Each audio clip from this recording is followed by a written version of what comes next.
So here's the 50,000 foot up view of how you actually build a meta story. And this is a structure that actually I've developed and have been teaching the commercial world, which is there are these things that I like to call anchors. All media fall into different, it anchors different parts of the meta story, and the anchors are grouping certain medias together by the kind of role that they have with the audience. So let's take a look at the whole commercial and media opportunity for one of these big stories. So let's start with a grouping that we're going to call the storytelling anchors.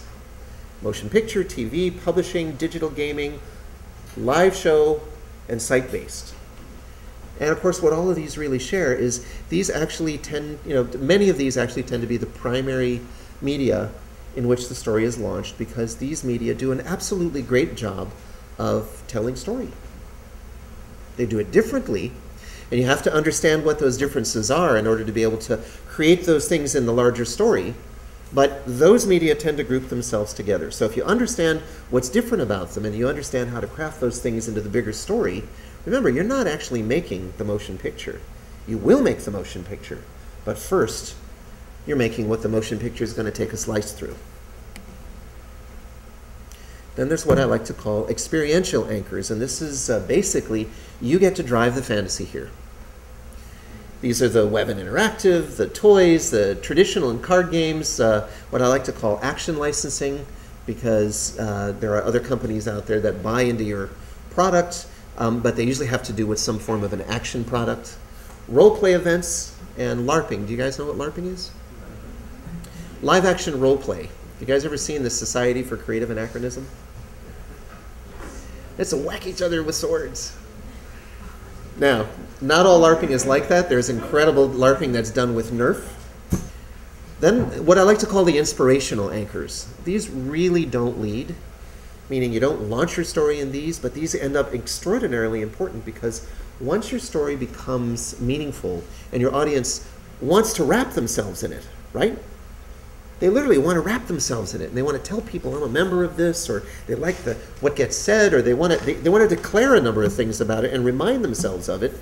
This whole set of categories is where that happens. The inspirational anchors, the print on paper, apparel, home goods, collectibles, consumer goods, food and grocery. The crazy thing is to start thinking about these things as storytelling, because they are.